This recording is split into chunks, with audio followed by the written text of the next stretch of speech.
प्यारे दोस्तों नमस्कार, मैं आशीष पटेल अपने YouTube चैनल शिक्षा विद आशीष पटेल पर प्यारे दोस्तों आप लोग का बहुत बहुत स्वागत करता हूं। प्यारे दोस्तों इस वीडियो के अंतर्गत जो है परसेंटेज विद फ्रैक्शन मेथड के अंतर्गत दोस्तों हम टाइप नंबर 75 का अध्ययन करेंगे। इससे पहले दोस्तों हम जो है टाइप नंबर 74 तक की सवालों का बहुत ही अच्छी तरह से अध्ययन कर चुके हैं। दोस्तों ये हमारा पार्ट नंबर 31 होगा। इससे पहले पार्ट 30 को अच्छी तरह से लोड कर दिया गया है। तो आप जो है प्ले लिस्ट में जाइए और बारी बारी से हर पार्ट को अच्छी तरह से समझिए। तो दोस्तों देरी न करते हुए आइए वीडियो को कंटिन्यू करते हैं। दोस्तों कहा जा रहा है, देखिए टाइप का क्या नाम है, जब खर्च हर बार शेष पर किया जाए।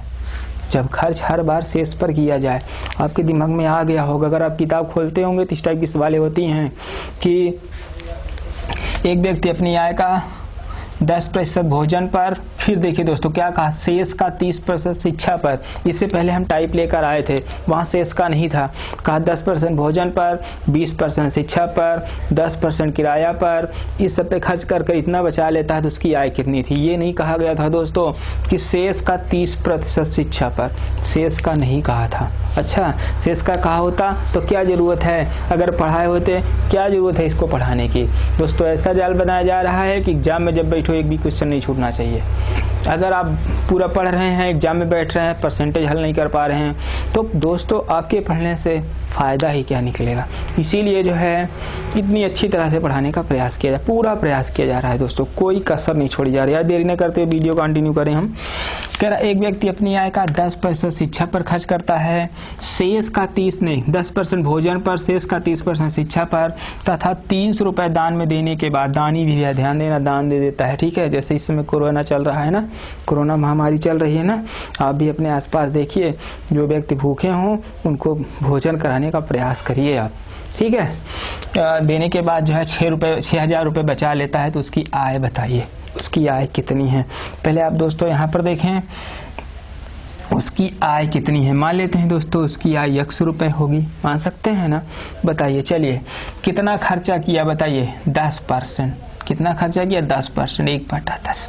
अब देखिए मूल मान इसका 10 है, इसने 1 खर्चा कर दिया, कितना बचा बताइए, बचा कितना, 10 था ना, 1 खर्चा कर दो 9 बचा ना।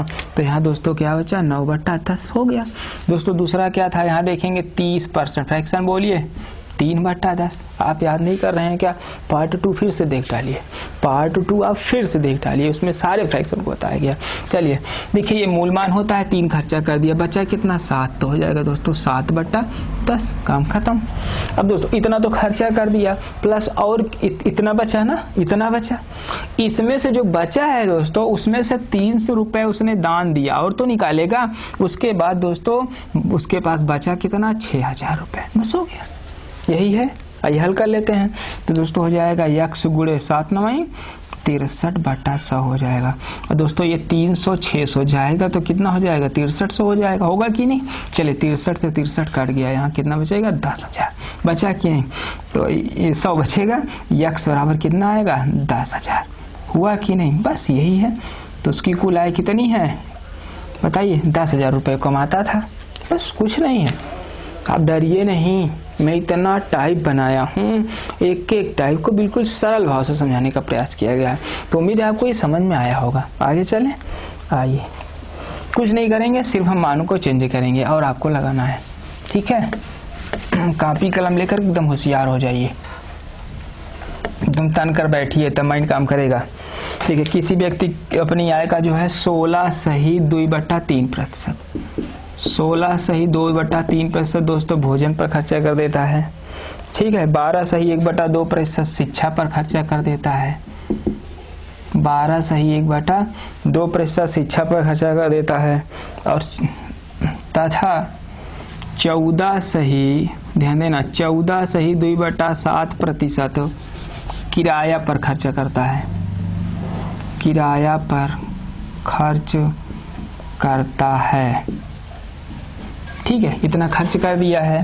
फिर दोस्तों 500 रुपये दान दिया तथा 500 रुपये दान देकर 45 रुपये बचाया, 45 रुपये बचाया तो उसकी कुल आय है।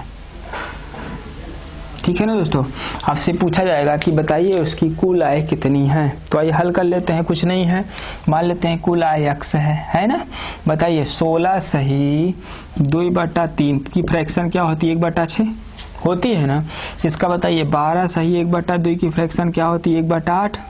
14 सही 2/7 की फ्रैक्शन 1/7 हुआ ना। अब आप बताइए ये खर्चा कर रहा है, एक खर्चा कर रहा है 5 बचेगा तो 5/6 हो जाएगा। यहाँ देखिए एक खर्चा कर रहा है 7/8 हो जाएगा। यहाँ एक खर्चा कर रहा है तो 6/7 हो जाएगा। बोलिए भाई इतना खर्चा करता है प्लस 500 रुपये दान में दे देता है और 4500 रुपये अपने जेब में रखता है बचा करके, है ना। तो चलिए देखिए 6 से 6 कट गया, 7 से 7 कट गया, हो गया ना। तो देखो यहाँ पर कितना हुआ 5x/8 बराबर दोस्तों यहाँ देखिए 5 है 45 से कितना हो गया, ये 5000 हो गया। 5 से 5 कटेगा तो 1000 बचेगा। आप बताइए x बराबर 8000 हो गया। तो दोस्तों वह 8000 रुपये कमाता है, तो उसकी जो कुल आय है कितनी है, 8000 रुपये है।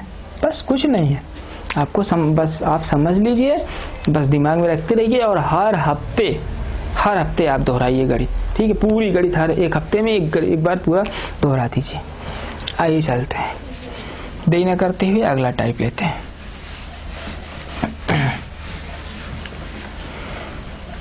आइए दोस्तों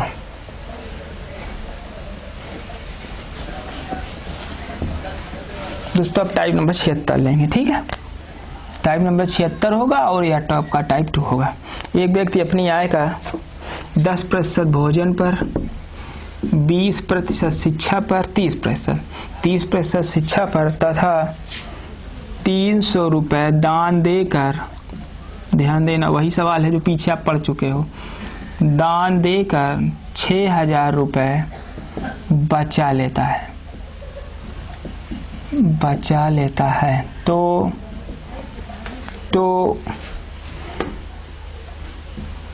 उसके द्वारा शिक्षा पर खर्च बताओ। ठीक है, उसके द्वारा पूछा जा रहा है कि शिक्षा पर कितने खर्च किया था। अभी आपसे क्या पूछा जा रहा था, कुल आय कितनी है। अब कुल आय नहीं पूछ रहा है, यहाँ पूछ रहा है उसके द्वारा शिक्षा पर कितना खर्च किया गया। तो दोस्तों इसके लिए हम क्या करेंगे, पहले टोटल आय निकालेंगे, टोटल आय निकाल करके शिक्षा पर निकालेंगे। ठीक है, तो आइए देख लेते हैं, पहले निकालेंगे टोटल आय कितनी है। बताइए x मान लेते हैं। 10% खर्चा किया दोस्तों तो 9/10 बचेगा। 30% खर्चा किया दोस्तों कितना बचेगा, 7/10 बचेगा। बोलिए 10 का 1/10 होता है, 9/10 होगा, 3/10 होता है 30% का तो 7/10 होगा। और 300 रुपये वो क्या किया दोस्तों, 300 रुपये दान कर दिया तो बचाया कितना, 6000 रुपये, है ना। तो यहाँ देखिए 63x/100 बराबर, वहाँ भी 6300 मिलेगा ना। देखिए 6363 ये से काट गया, 100 मिलेगा। तो दोस्तों x की वैल्यू जो आई कितनी आई, 10,000 रुपये। ठीक है, 10,000 रुपये उसकी कुल आय आ गई। कह रहा है कि शेष का 30% शिक्षा पर खर्च करता है। तो आइए देख लेते हैं। तो दोस्तों यहाँ हम 10,000 शिक्षा पर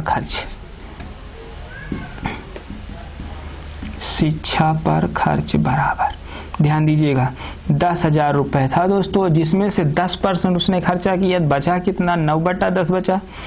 अब शिक्षा पर वो कितना खर्च कर रहा है, बताइए 30% खर्चा कर रहा है।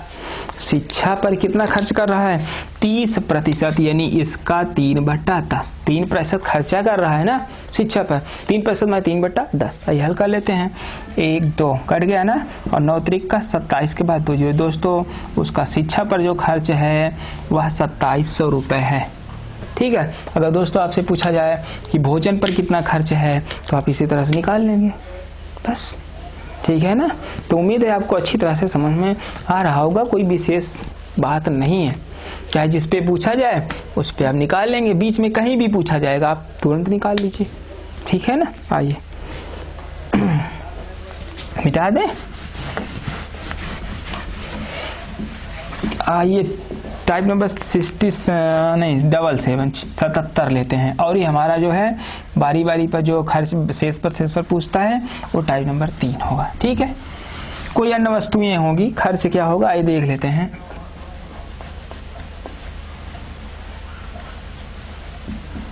जब अन्य वस्तुएं दी गई हों, जब अन्य वस्तुएं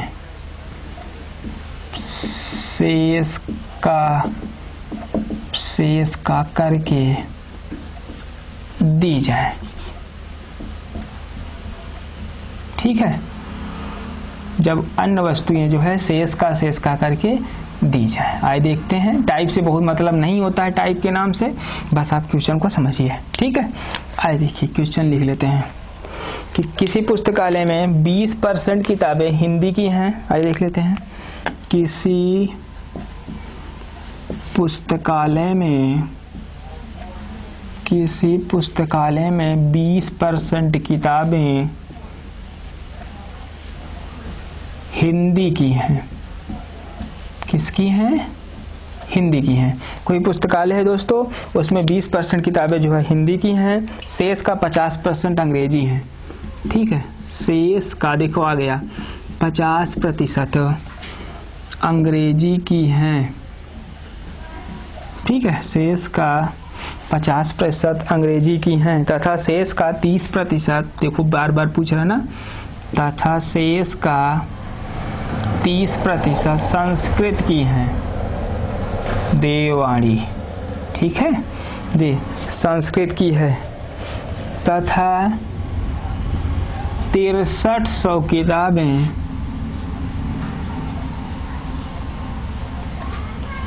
तथा शेष 6300 किताबें धार्मिक हैं। क्या है? धार्मिक हैं। तो कुल कितनी किताबें हैं? तो कुल कितनी किताबें हैं या थी। चलो तो दोस्तों मान लेते हैं कुल किताबें यक्स होंगी। अब बताइए पुस्तकालय में 20% किताबें हिंदी की हैं। अब बताइए 20% है दोस्तों, 1/5 हो गया कि नहीं? बोली 1/5 होगा ना, जिसमें से एक, ध्यान दें 1/5 में एक क्या है? हिंदी की है। बचा कितना? 4 ना, तो हो जाएगा 4/5 बस, इंटू लगा देंगे। दूसरा क्या है? 50%। चलिए बताइए 50% की फ्रैक्शन क्या होगी? 1/2। ठीक है, तो 2 में से 1 घट गया, कितना बचेगा? 1 बचेगा, 1/2 बचेगा, हो गया। अब उसमें 30% दोस्तों क्या है? 30% में 3/10 कितना बचेगा? 7/10। ठीक है, इतना हो गया। अब यहाँ से पूछा जा रहा है, 1 मिनट, इतना हो गया। तो दोस्तों ये जो बचा हुआ चीज है ये 6300 के बराबर है। बस चलिए हल करते हैं। देखिए 2 1 9 2 होगा, 2 दूनी 4 हो जाएगा, 2 1 9 2 होगा, 2 पंचे 10 हो जाएगा, 7 9 63 हो गया ये। ठीक है, तो यक्स बराबर 25 9 225 के बाद 2 0 लगा दिए, तो 22,500 किताबें थी दोस्तों वहाँ पे। ठीक है, तो यही है। तो उम्मीद है आपको बहुत अच्छी तरह से समझ में आया होगा। कोई विशेष प्रॉब्लम थोड़ा ना है, कोई कठिन है ही नहीं, बिल्कुल सरल भाव से है। आइए एक सवाल और ले लेते हैं, मिटा दें। चलिए समझिए, आप कुछ नहीं करना है, मान को बदलेंगे, बाकी आपकी जिम्मेदारी है। ठीक है, उससे आप हल करिए। जैसे कहा जाए किसी पुस्तकालय में जो है दोस्तों 25% किताबें गणित की हैं। आइए 25% किताबें हिंदी मान लेते हैं, 25% किताबें हिंदी की हैं। ठीक है, 10% किताबें अंग्रेजी की हैं। शेष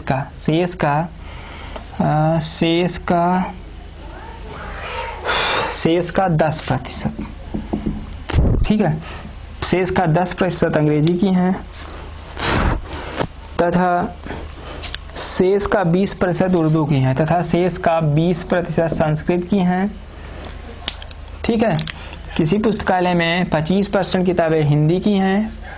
ठीक है, शेष का 10% अंग्रेजी की हैं तथा शेष का 20% संस्कृत की हैं। हो गया, तथा शेष 500 किताबें हिंदी की हैं तथा शेष 500 किताबें, ठीक है, धार्मिक हैं।